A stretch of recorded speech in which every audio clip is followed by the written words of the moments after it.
जिस दिन हमारा इंतकाल हुआ, जनाजा लाकर रखा गया इमाम के सामने, सफे लग चुकी थी, इमाम ने हाथ उठाकर तकबीर। अस्सलामु अलैकुम वरहमतुल्लाहि ताला वबरकातुहू। मुअज़्ज़िज़ सामिन इकराम, मुझको उम्मीद है आप खैरियत से होंगे और सलामत होंगे, क्योंकि मैं कल वीडियो नहीं बना पाया और किसी मसरूफ़ियत के कारण से, और मुझे कुछ मसरूफ़ियत थी, मुझे कुछ काम भी था, इसलिए मैं वीडियो कल नहीं डाल पाया। तो आज मैं लेकर के आया हूँ मुफ्ती सलमान अज़हरी की। चूँकि आपने थंबनेल पर देख ही लिया होगा टाइटल, इसलिए आपने इस थंबनेल पर क्लिक किया होगा, क्योंकि आप मुफ्ती सलमान अज़हरी के, हम और आप मुफ्ती सलमान अज़हरी को चाहने वाले हैं। हम दिल से उनको चाहते हैं, माशाअल्लाह, चाहे भी क्यों नहीं, जो नामूस रिसालत की रखवाली करता हो, हम उसको दिल और जान से चाहते हैं। फ़िलहाल मैं वक्त को ज़्यादा ज़ाया नहीं करूँगा, कि मुफ्ती सलमान अज़हरी का तजुर्बा है, तजुर्बा शुदा, जो उनके साथ क्या हुआ था। वो जब सऊदी गए थे, सऊदी अरबिया गए थे नबी आज़म सल्लल्लाहु अलैहि वसल्लम की बारगाह में, तो उनके साथ क्या हुआ, आप हो सकता है शायद आपने ये 12 बार आपके सामने ये वीडियो को पढ़ा हो, वीडियो आपके सामने आया हो, आपने क्लिक नहीं किया हो, लेकिन जब आपने मेरा वीडियो को क्लिक किया है तो आप इस वीडियो को पूरी देख करके ही जाना मुफ्ती सलमान अज़हरी ने क्या इस बयान में बयान फरमाया है, और आप इस वीडियो को पूरी देख करके जाना। आइए मैं वीडियो की तरफ चलता हूँ, आपसे बाद में बात करूँगा। मैं एक तजुर्बा बताता हूँ। उम्रा से हम वापस आ रहे थे, 40 लोगों का काफिला था। एयरपोर्ट पर पहुँचे, बहुत ताख़ीर हो चुकी थी और फ्लाइट का वक्त बहुत कम रह गया था। और हाजी लोग माशाअल्लाह जाते हैं तो खूब भर भर करके सामान भी लेते हैं, क्या क्या सामान थे सबके पास। और हमारा बार बार जाना आना होता है, मैं कभी कोई ज़्यादा चीज़ें रखता नहीं। हम तो आगे निकले, ग्रुप पूरा था और सारे लोग सामान लेकर खड़े थे। वक्त गुजरता गया, फ़्लाइट जहाँ चेक इन हो रहा था सामान, उन्होंने कहा कि 25 किलो से ज़्यादा का अलाउड नहीं है, और यहाँ 40-40 किलो लेकर बैठे हुए थे। मेरा तू थोड़ा सा ले ले, तेरा तू थोड़ा सा ले ले, एक दूसरे को पेश कर रहे हैं। 3-4 लोगों ने तो मुझे पकड़ाया कि आपके पास सामान कम है मुफ्ती साहब, आप थोड़ा सा हमारा ले लो। जिसका ले सकते थे ले लिया। फिर उसके बाद 1 घंटे से कम टाइम बचा था, उन्होंने काउंटर क्लोज कर दिया। मैंने देखा 20 से 25 हाजी ऐसे जिनका सामान बिखरा हुआ है, और क्या ले जा सकते हैं हाथ में, वो भी 7 किलो 8 किलो इतना ही था। उनकी ख्वाहिशात में देख रहा था, कोई मुसल्ला उठाता है, कोई खजूर उठाता है, कोई अरे नहीं मेरे बच्चों के लिए खिलौने लिया था, इसको ले लेता हूँ। वो ले लो तो मुसल्ले छोड़ना पड़ता है, ये ले लो तो खजूर छोड़ना पड़ जाता है। किसी न किसी तरह से वो लोग आखिरी वक्त 2-4 चीज़ें लेकर के निकल रहे थे, और बिखरा हुआ पूरा सामान एयरपोर्ट पर ऐसे ही मौजूद था। 1-2 किलो नहीं, कितने किलो का सामान छोड़ करके यूं ही आना पड़ा। या तो फिर फ्लाइट के सफ़र पे जाओ या सामान में लगे रहो, 2 ही ऑप्शन थे। और कौन वो छोटे सामान के लिए अपना सफ़र मुलतवी करता। वापस आए, हसरत भरी निगाहों से देखते रहे अपने सामान को, और फिर अंदर आकर जब बैठे, मेरे जहन में ये बात गूंजने लगी, यही हालत होती होगी जब इंसान दुनिया से जा रहा होता है, जब यहाँ से रुखसती का वक्त आता है और मलकुल मौत सर पर आकर खड़ा हो जाता है। रूह निकलने के लिए भी थोड़ा सा वक्त बाकी है, बस मिनटों में भी नहीं रह गया। जब उसको नज़र आता है, अब ये सोचता है इतनी नमाजें बाकी रह गई, इतनी ज़कात भी रह गई, हज भी था, और भी कुछ चीज़ें किसी के देने के बाकी थे, कर्जे भी थे। किस चीज़ की नसीहत करूं, किस चीज़ की वसीयत करूं। फलां जगह एक घर खरीद करके उसके डॉक्यूमेंट तो वहाँ रखा था, बेटे को भी नहीं बताया, बेटी को भी नहीं बताया, पता नहीं किसके हाथ लग जाएगा। ये ख्वाहिशात घूमती रहती हैं, वो किसी को बता भी नहीं पाता। इधर मलकुल मौत रूह निकाल कर निकल पड़ती। ये इंसान की शॉर्ट लाइफ है, मुख्तसर सी जिंदगी है, जहाँ ये ख्वाहिशात धरी की धरी रह जाती है। मीन अब वो अपने नाम पर करवाने वाला था, लेकिन जब वापस पलटने का वक्त आया, सांस फूलने लग गई, क्योंकि सुबह से चल रहा है, खाया भी नहीं है, पिया भी नहीं है। जिस चीज को जमा करने के लिए दौड़ता रहा, अब सूरज पीला पड़ गया, डूबना के वक्त करीब आने लगा, तो अब भागना शुरू किया। बादशाह और उसके वजीर इंतजार कर रहे थे कि ये लौटेगा अभी। अब देखा बड़ी दूर से ये दौड़ता दौड़ता आ रहा है, अपनी लकड़ी को लकीर जमीन पर खींचते हुए, कि जल्द से जल्द अपने उस पॉइंट पर पहुंच जाऊं जहां से शुरू किया था। सांस फूलने लग गई, दौड़ते दौड़ते हाँपने लग गया। सूरज डूबने के करीब आ गया, आखिरी किरणें बाकी थी और इसका पॉइंट भी करीब आ गया था। دوڑتے دوڑتے کسی طرح سورج غروب ہونے سے پہلے پہنچ گیا وہاں پر، لیکن کثرت سے بھاگنے کی وجہ سے ٹھوکر کھا کر کے گر گیا اور اپنے اس پوائنٹ پر لکڑی لا کر کے جمع کر دیا. بہت بڑا سرکل، بہت بڑی لکیر کھینچا تھا، لیکن ایسا گرا کہ دوبارہ اٹھ نہیں سکا. جب سپاہی اٹھانے کو آئے تو اس کی موت ہو چکی تھی، اس کی روح نکل چکی تھی. اتنا دوڑا تھا، اس کی روح نکل گئی. بادشاہ نے کہا اس نے صبح سے لے کر شام تک اپنے نام جائیداد کرنے کے لیے اتنی دوڑ لگائی، بہت لمبی لکیر کھینچا، اتنی بڑی پراپرٹیز کے نام پر ہوتی، لیکن عقل مند دانشور تھا بادشاہ. اس نے کہا جہاں یہ گرا ہے وہیں اس کو دفن کرو. اور اس کے بعد اس کی قبر پر لکھا گیا تھا کہ اس کو ضرورت اتنے 2 گز زمین کی تھی، دوڑتا کتنا لمبا رہا، صبح سے شام تک اتنی لمبی لکیر کھینچ لیا، لیکن سونے کے لیے اس کو جو جگہ چاہیے تھی وہ بس اتنی ہی سی تھی، وہ 6 فٹ کی جگہ. عزیزان گرامی، یہ ایک زندگی کے کسی کا حادثہ ہو سکتا ہے، لیکن میں نے دیکھا ہے کہ تقریباً سب کی لائف میں یہی ہے. ہم اپنی خواہشات کے پیچھے اتنی تیز دوڑتے رہتے ہیں، لیکن جس چیز کی ہمیں ضرورت ہے اس کی طرف ایک بار بھی نظر نہیں کرتے. کون سی چیز ہے جس کی ہمیں ضرورت ہے؟ وہ ہمیشہ کی زندگی آخرت کے لیے جو چیز چاہیے وہ اللہ کا ذکر ہے، وہ رب ذوالجلال کی ذات پر یقین اور توکل ہے. آج اللہ نے صحت و سلامتی کے ساتھ زندگی دی ہے تو وقت نکالو اور بارگاہ رب العزت میں آ جاؤ.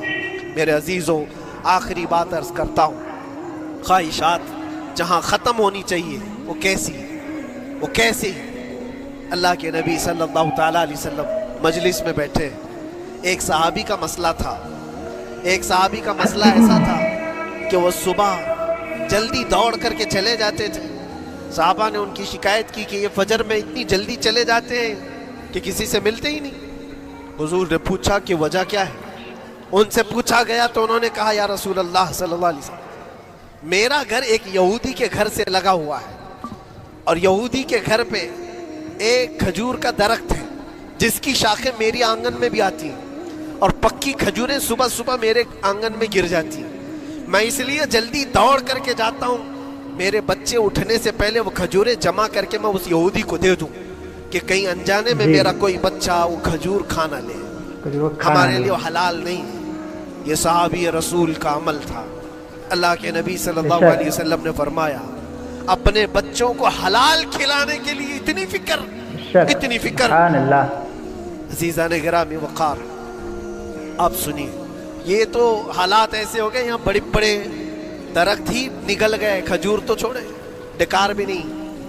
حرام چیزوں کے اوپر تو کئی لوگوں کی زندگی آباد.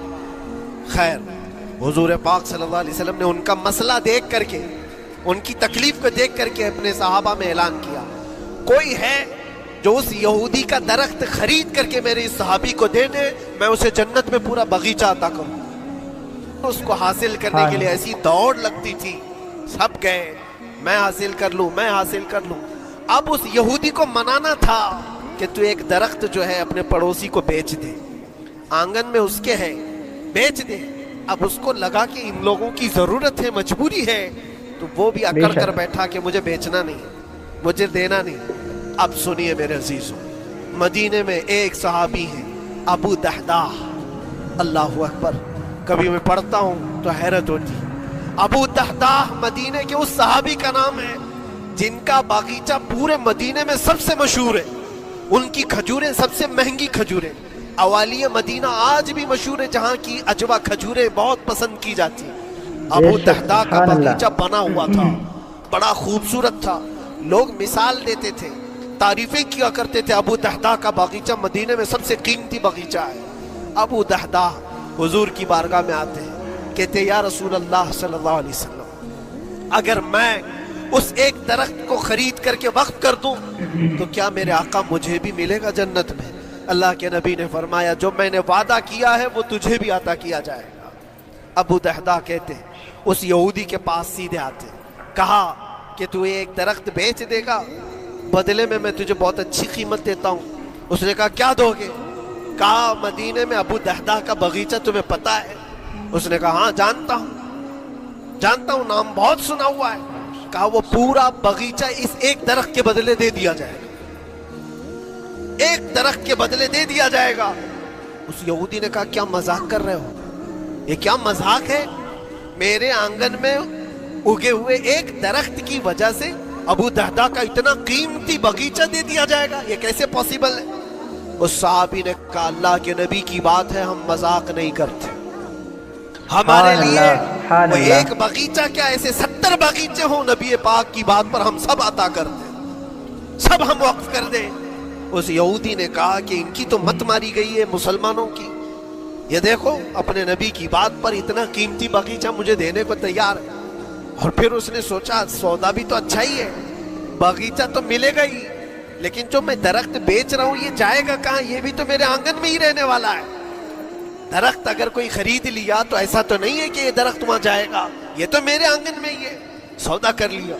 कहा बात अगर सच्ची है तो मैं ये दरख्त अपने पड़ोसी को जो तुम्हारा दोस्त है मुसलमान उसको दे रहा हूं, बदले में मुझे एक बगीचा दे दो। अबू दहदा ने उसी वक्त लिख करके दे दिया, ये बगीचा तेरे नाम का है। सोचो मेरे अजीज, जिसको सींचा हो मेहनतों से, जिस बगीचे को सजाया हो, वो रास्ते में खड़े होकर के उसका सौदा कर रहे हैं, किस बात पर? हुजूर पाक की बात थी, रसूलुल्लाह का फरमान था। आए उनकी बीवी उनके बच्चे, बगीचे में ही घर बना हुआ था, निहायत ठंडा घर हुआ करता था, वो लोग सुकून के लिए वहां बैठते थे। अबू दहदा अपने बगीचे के दरवाजे पर आए, फाटक पर, अंदर नहीं आते, बाहर खड़े होकर के अपनी बीवी को पुकारते। उम्म दहदा पूछती है, वो आवाज आती है क्या हुआ, अंदर क्यों नहीं आते? बाहर खड़े होकर अबू दहदा कहते बेगम बाहर आ जा, ये बगीचा बिक चुका है, अब हमारा नहीं है, सामान ले, बच्चे ले और बाहर आ जा। बीवी ने कहा ये कैसे अचानक, ना कुछ कहा ना कुछ बताया, लेकिन वो औरतें दुनियादार औरतें नहीं थी। वहीं से अंदर से कहती है अबू दहदा मेरा तुम पर यकीन है, अगर सौदा किया होगा तो बहुत भारी सौदा किया होगा, वरना अबू दहदा का बगीचा मदीने में बेचे जाने के काबिल नहीं है। कौन है जो इसकी कीमत लगाएगा? मेरा गुमान ये है कि मेरा शोहर अगर सौदा किया होगा तो बहुत ऊंचा सौदा किया होगा। अबू दहदा ने कहा मेरी रफीक हयात बाहर तो आ जा, मैं तुझे बताऊं कौन सा सौदा किया है, बाहर आ जा। बच्चों को लेती, अपना सामान समेटती है और उसी वक्त बगीचा छोड़ करके बाहर निकल आई। अबू दहदा से पूछती है या अचानक सौदा करने की क्या जरूरत पेश आई, ये इस तरह से अचानक तुमने सौदा कर लिया और मुझे बाहर बुलाया, क्या सौदा किया, कितने पे बेचा? अबू दहदा ने कहा मेरे हाथ में पैसा तो 1 रुपया नहीं, 1 दिरहम नहीं है। कहा फिर कितने में बेचा? कहा अंदाजा भी नहीं कर सकती। अल्लाह के नबी ने फरमाया मेरे उस सहाबी के लिए जो एक दरख्त खरीद करके दे दे, उसे मैं जन्नत का बगीचा अता करूंगा। मैंने अपने दोस्त मुस्लिम भाई के लिए उसका दरख्त खरीद करके वक्फ किया है और बदले में उस यहूदी को ये बगीचा दे दिया है। बीवी वो नहीं थी जो ये कहती कि मत मारी गई है तेरी, घर बेच के आ गया, फला करके आ गया। वो दुनियादार औरत नहीं थी, हाथ उठाती है और सर पर रखती है और कहती है अबू दहदा मुझे तुम्हारे बारे में यही यकीन था, कसम रब्बे जुल जलाल की, अगर वो यहूदी इस बगीचे पर नहीं मानता तो हमारे पास और जो कुछ था सब दे करके हम नबी पाक की बात पर अमल कर लेते। हुजूर की बात थी, वो यकीन था, दुनिया दे दिया, ख्वाहिशात कुर्बान कर दिया कदम मुस्तफा पर। इसीलिए इकबाल ने कहा है कि जो कुछ भी हमारे पास है वो नाम मुस्तफा से है। आबरूए माज़ नाम मुस्तफा, हम सब की इज्जत और आबरू मुस्तफा के नाम से। वहां अपनी ख्वाहिशात कुर्बान कर दो, खत्म कर दो, अपने अंदर की जितनी चीजें हैं हुजूर ने फरमाया, तो उसके बाद अपनी तबीयत नहीं, अपनी ख्वाहिश नहीं। तुम अपने घर पर सोचते बैठे रहोगे कि मेरा घर कैसे, मेरी बीवी क्या बोल रही है, मेरा बाप क्या बोल रहा है, मेरी माँ क्या बोल रही है। नहीं, वो सहाबा की जिंदगी ये थी, दुनिया क्या बोल रही है इससे हमें मतलब नहीं, मेरे मुस्तफा क्या फरमा रहे हैं। अपनी ख्वाहिशात वहां पर। हजरत अनस बिन नुज़ैर एक सहाबी, वो हुजूर सल्लल्लाहु तआला अलैहि वसल्लम के बड़े राजदार सहाबी थे। हुजूर उनके घर पर मौजूद है। मक्का से एक लेटर आया, जंगों की वो लोग तैयारी कर रहे थे और अनस बिन नुज़ैर कौन है? ये इनकी बीवी जो थी अनस बिन नुज़ैर की, अपनी बीवी से बहुत मोहब्बत करते थे, बल्कि इश्क करते थे, इश्क करते थे अपनी बीवी से, और इश्क में उनकी शादी भी है, अपनी बीवी को बहुत चाहते थे। अब सुनो, मुस्तफ़ा करीम सल्लल्लाहु अलैहि वसल्लम अनस बिन नुज़ैर के घर पर है। मक्का से एक कासिद आया और राज़दाराना तौर पर एक खत दिया, कहा मक्का वाले जंगों की तैयारी कर रहे हैं। हुजूर ने खत को पढ़वाया और अनस बिन नुज़ैर से कहा, अनस ये बात तेरे और मेरे बीच में राज है, किसी से नहीं कहना, जब तक मैं ना कहूं इस खत का जिक्र किसी से ना करना। अनस बिन नुज़ैर ने कहा, अल्लाह के नबी आपका हुक्म, उसके बाद मेरी जुबान नहीं खुली। खत को बंद कर दिया, रख लिया। हुजूर जब तशरीफ ले गए घर से, इनकी बीवी, इनकी महबूबा, इनकी रफीक हयात, जिसको बहुत ज्यादा चाहते थे, आई। कहा अनस, रसूलुल्लाह घर पर आए थे, कुछ राज की बात चल रही थी, क्या बात चल रही थी? अनस बिन नुज़ैर ने कहा, देख मेरी बेगम, मोहब्बत अपनी जगह पर, वो मेरे मुस्तफ़ा का राज, वो मैं नहीं शेयर कर सकता, वो नहीं बता सकता। बीवी हंस कर कहती, तुम नहीं बताओ तो कोई बात नहीं, मैंने तो दीवार के पीछे से सुन लिया है, मक्का वाले जंगों की तैयारी कर रहे हैं, खत आ गया है। अनस बिन नुज़ैर ने अपनी बीवी से इतनी बात सुनी, सीधे जा करके गला पकड़ लिया, गर्दन को दबोच दिया और कहा, उस वक्त तक मैं तेरी गर्दन नहीं छोड़ूंगा जब तक मेरे मुस्तफ़ा का फरमान ना आ जाए। गर्दन पकड़ लिया उस औरत की जिसको सबसे ज्यादा ये चाहते थे, ले आए हुजूर के पास। कहा, या रसूल अल्लाह, माफ कर दे, आपका राज था, मैंने तो नहीं बताया, मगर मेरी बीवी ने दीवार के पीछे से सुन लिया, और इसलिए मैं इसकी गर्दन पकड़ करके लाया हूं कि कहीं मैं मुजरिम न बन जाऊं, नबी पाक का राज इफ्शा करने वाला मैं मुजरिम न बन जाऊं। आका अगर आप हुक्म फरमाएं तो मैं इसको खत्म कर दूं या इसको तलाक दे करके आजाद कर दूं, आपके फरमान पर मैं कामिल अमल कर सकूं। अल्लाह के नबी ने फरमाया, अनस छोड़ दे गर्दन, जिस तरह तू हमारे राज की हिफाजत करता है, ये मेरी सहाबिया है, ये भी मेरे राज की हिफाजत करेगी। उसके बाद हाथ छोड़ दिया और अपनी बीवी से कहा कि देख, मेरी मोहब्बत, मेरा इश्क अपनी जगह पर, बात जब मुस्तफा की आएगी, पूरी कायनात को मैं छोड़ दूंगा मेरे मुस्तफा की बात को। और उस बीवी ने भी यही कहा, अनस अगर तू मुझे राज बता देता हुजूर का, इश्क में डूब करके, मोहब्बत में डूब करके, तो जो गला तूने मेरा पकड़ा, कल मैं तेरा गला पकड़ कर हुजूर के पास लाता कि हुजूर ये आपकी गुलामी के काबिल नहीं है। ये उनका कमाल दर्जे का ईमान था, अपनी ख्वाहिशात को कुर्बान कर दिया। एक मदीने की खातून ऐसी है, सबसे ज्यादा हसीन और जमील लड़की है, हुजूर के पास एक हबशी काले रंग के साहबी है, आए, कहा, या रसूल अल्लाह, मुझसे कोई शादी नहीं करता। हुजूर ने फरमाया कि जा, मैं तेरी शादी के लिए एक जगह पर पैगाम भेजता हूँ। और भेजा उस लड़की के घर, अंसारी साहबी की एक लड़की इतनी खूबसूरत है मदीने में, उनके घर भेजा। ये तो हबशी किस्म के थे। ये एक पैगाम लेकर के जब आए, माँ बाप बाहर बैठे हुए, लड़की अंदर है। माँ बाप ने देखा, क्यों आए हो? कहा, मैं पैगाम लेकर आया। किस चीज का? आपकी बेटी से निकाह का। किसने भेजा? कहा, अल्लाह के रसूल ने। माँ और बाप है, शक्ल और सूरत देखी और उनकी हसीना बेटी। कहा, ठीक है, तुम जाओ वापस, हम हुजूर से बात कर लेंगे। इतना ही कहा, टाल दिया होगा।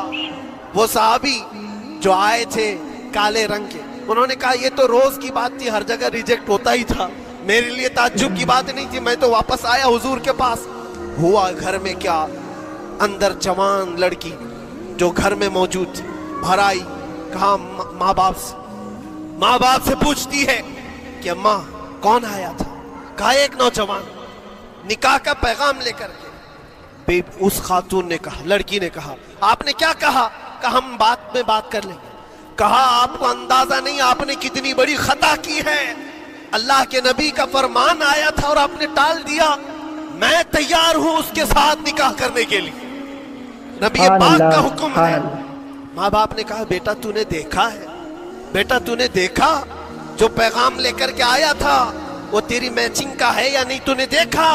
उस नौजवान ने कहा, उस लड़की ने कहा, मैंने पैगाम लेकर आने वाले को तो नहीं देखा, आमिना के लाल को तो देखा है, जिसने पैगाम भेजा है उसको देखा है। اس کے حکم کے بعد پھر کسی کو دیکھنا بنتا ہی نہیں ہے۔ وہ دونوں ماں باپ دوڑتے ہوئے حضور کے پاس آئے، اور وہ صحابی ابھی بتا ہی رہے تھے کہ میں ریجیکٹ ہو کر کے آیا ہوں، تبھی ماں باپ بھی دوڑ کر کے آئے، کہا یا رسول اللہ خطا ہو گئی، ہم نے تاخیر کی آپ کے حکم میں، اے اللہ کے نبی ہم راضی ہیں اپنی بیٹی کا نکاح انہی کے ساتھ کریں گے جن کا پیغام آپ نے بھیجا ہے۔ کیا اپنی خواہشات کو حضور کے قدموں میں لا کر قربان نہیں کیا؟ لیکن نکاح ہوا بھی، وہ نوجوان عبداللہ اسود نکاح کا حضور نے نکاح کروا دیا مسجد نبی، اور حضرت عثمان سے کہا کہ ان کو کچھ پیسہ دے دو، مال دے دو، شادی کا سامان تو خرید لے، جہیز لے لے، اپنا گھر سجا لے۔ ان کو صحابہ نے پیسے دیے، غریب تھے، میں بازار میں جا کر اپنی شادی کا سامان خرید رہے تھے، شام کے وقت اعلان ہو گیا مشرکین مکہ نے مدینے پر حملہ کیا ہے، اللہ کے نبی جہاد میں نکل رہے ہیں۔ یہ عبداللہ اسود جن کا نکاح مسجد میں ہوا اور رات کو سہاگ رات آج تھی، آج اپنے گھر دلہن لانے والے تھے، جو گھر سجانے کے لیے سامان خریدنا تھا جا کر کے گھوڑا خرید رہے، تلوار خرید رہے، اور اس کے بعد جنگ میں استعمال ہونے والا سامان خرید رہے ہیں۔ سب پیسے خرچہ کر دیے جنگ کے استعمال کے، زیرہ خرید لی، وہ ٹوپی خرید لی لوہے کی، سب خرید کر کے سیدھے میدان جنگ میں آ گئے۔ صحابہ بھی پہچان نہیں رہے تھے، صحابہ بھی نہیں پہچان رہے تھے، وہ غریب صحابی کبھی گھوڑے پر نہیں بیٹھے، لیکن شادی کا پورا پیسہ یہ جنگ کے سامان میں لگا دیا۔ اور جب جنگ شروع ہوئی احد کی، میدان جنگ میں جب صحابہ لڑ رہے تھے، حضور پاک پوچھتے ہیں اپنے صحابہ سے، یہ ایک جوان ہے جو پورا چہرہ ڈھکا ہوا ہے، گھوڑے پر بیٹھا ہے، جوان مردی کے ساتھ لڑ رہا ہے، اے میرے صحابہ جانتے ہو کون ہے یہ؟ صحابہ غور سے دیکھتے اور کہتے یا رسول اللہ یہ مدینے کا نہیں لگتا، ہمارے آپس کا نہیں ہے، کہیں باہر سے آیا ہے۔ حضور نے فرمایا جا کے غور سے دیکھو، اس کی کالی کالی کونیوں سے میں پہچان رہا ہوں، وہ میرا عبداللہ اسود ہے، آج میں نے اس کو شادی کے لیے پیسے دیے تھے، وہ سارے پیسوں سے یہ جنگ کا سامان خرید کر کے لایا ہے۔ شام ہونے سے پہلے خبر آئی عبداللہ اسود کو ظالموں نے شہید کر دیا تھا، قتل کر دیا تھا، اور وہ مٹی میں گرے ہوئے تھے۔ حضور خود چل کر کے آئے، عبداللہ اسود کے پاس آ کر کے بیٹھتے ہیں اور سر اٹھا کر کے اپنی گود میں رکھتے ہیں، چہرے سے دھول کو صاف کرتے ہیں، اور پھر فرماتے ہیں اللہ کے کچھ بندے ایسے ہیں جو اللہ سے کیا ہوا وعدہ پورا کر کے دکھاتے ہیں، ساری دنیا ایک طرف، فرمان مصطفیٰ ایک طرف۔ میرے عزیزوں، یہ خواہشات کی قربانیاں ہیں، جب جا کر کے ایمان تکمیل پاتا ہے۔ بس اخیر میں اتنا کہوں گا، ہمارا ایمان صرف اتنا ہونا ہے، انہیں جانا انہیں مانا، نہ رکھا غیر سے کام، للہ الحمد میں دنیا سے دیکھیے معزز سامعین اکرام، آپ نے اس کلپ کو دیکھا، ماشاءاللہ بہت اچھا بیان ہے۔ ہمارے حضور نے جو فرما دیا ہے وہ حق ہے، اور جو صحابہ کرام جو ہوتے ہیں، جو حضور کی جب حضور کہہ دیتے ہیں یہ بات کرنا ہے تو اس بات کو کرنا ہی ہے۔ تو معزز سامعین اکرام، میرا آپ سے بس یہی اپیل ہے، حضور نے جب شراب پہلے جائز تھی تو شراب پہلے پیا کرتے تھے لوگ، لیکن حضور نے فرما دیا شراب ناجائز ہے، شراب حرام ہے، اس کو ہاتھ تک نہیں لگانا چاہیے۔